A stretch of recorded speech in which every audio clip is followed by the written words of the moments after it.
would never be developed. And how could that happen? And none of us could figure it out.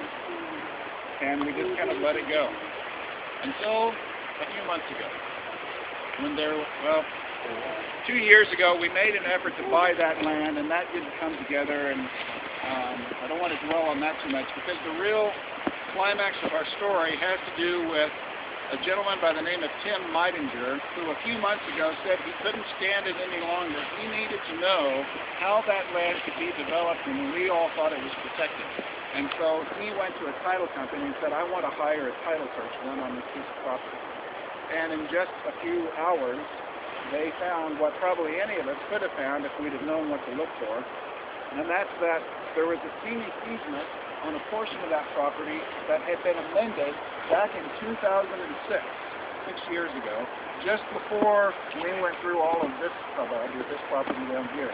And so what we found is that back in 1981, the city entertained a proposal for a subdivision up there, and the city said that we can put a subdivision up there, but you have to grant the city a scenic easement that protects everything from the ridge down to the water line.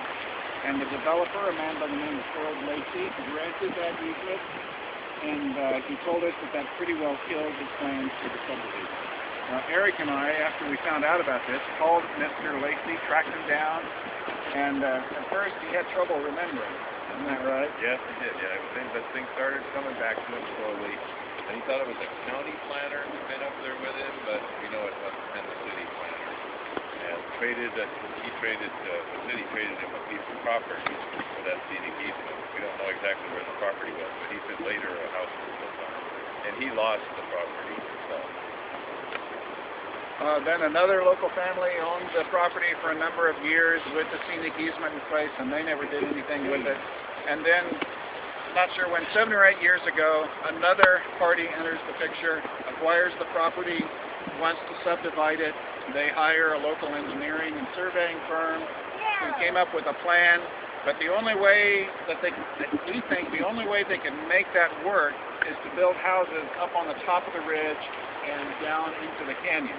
And so in June of 2006, that surveying and engineering firm went to the city council and made a presentation for a subdivision up there and said that we'd really like to build houses over the edge of that canyon. Could you move that scenic easement line? Well, they actually asked to do away with the scenic easement. And I think they knew they probably wouldn't get that. So they offered a second proposal, which was to move the line for the scenic easement down about halfway down the hill. The city council, I think, knew something wasn't quite right about that. And so they asked questions like, well, how will this impact the views along the canyon? And what will happen to the scenic values of the trail and the canyon? And we've read the minutes over and over. We've read those minutes from that council meeting, and I still don't understand the answers they got, not from reading the minutes. And we can only assume that the city council members didn't really understand what they were being asked to decide.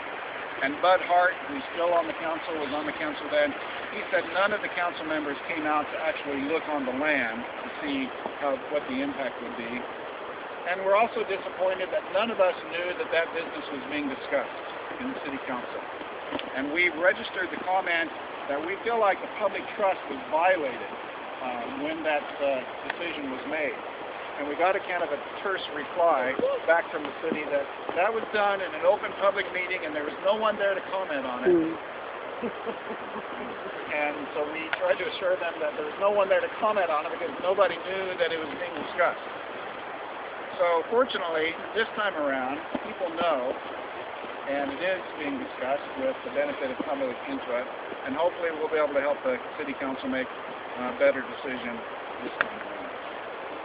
I do want to make one little extra point about history here. The pipeline that you see on the other side, it's not really a pipeline, it's called a flow line.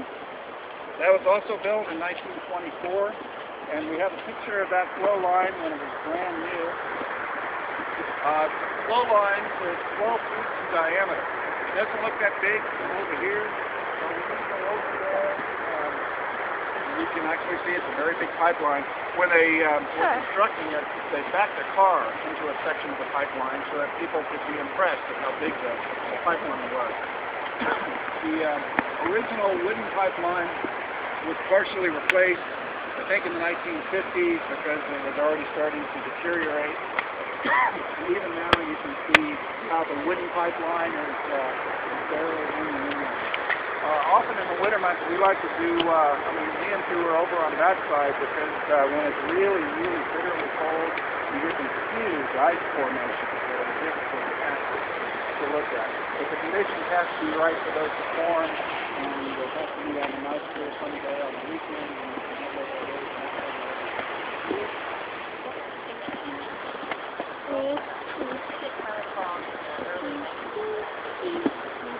About the same time that the Lake River thing with George Nichols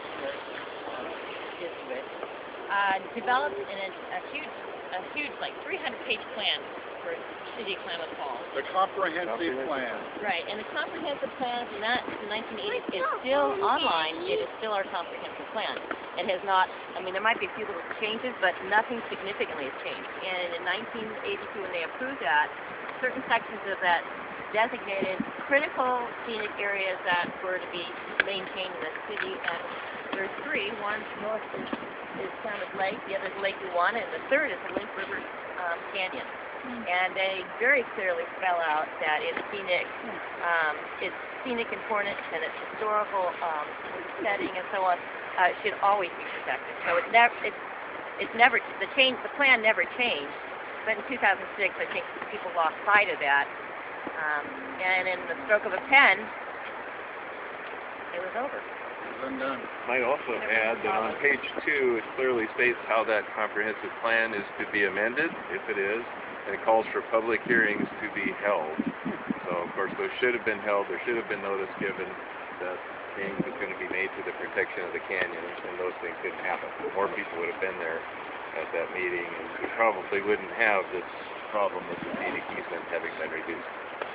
And I might also mention that we are not here to point fingers at any particular person. We don't want to make a fuss about this, about somebody did something wrong.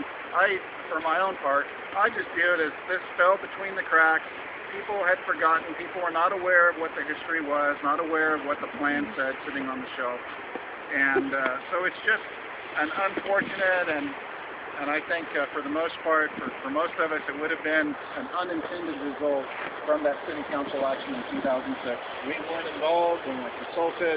If we would have been, we could have straightened it all out right then and there, but it didn't happen, and now we have to deal with it. Dave? Well, I was going to say, generally those plans are advisory. Yeah, I don't know. They're not legal. They're advisory, so we can't hammer them too hard for. When you're, just for anybody who might be liking for different where lines are, so the 80 acres that Nicholson listed abuts the private land where it has been developed and had a scenic easement on it, right? Whereabouts is that line? Where that very highest knoll is, that ridge top, that's pretty much the end of the city property. So the city property goes all the way down to where the trees start by that Southwestern side there. Yeah. So where those three power poles are, so all of that is city. That ridge line hopefully will never be altered by development. All the way up to the highest knoll. There's one other document that's been referenced in recent weeks with regard to this discussion, and that is City of Klamath Falls Parks Master Plan. And if we have any questions about parks, by the way, I might just mention that we have a member of the Parks Advisory Board with us today when he's running around shaking kids. Marcus Peterson, who just waved here, is on the Parks Advisory Board. And so here's a section from the Parks Master Plan that I'd just like to reference. Number 6, this is a list of goals. Establish an open space foundation.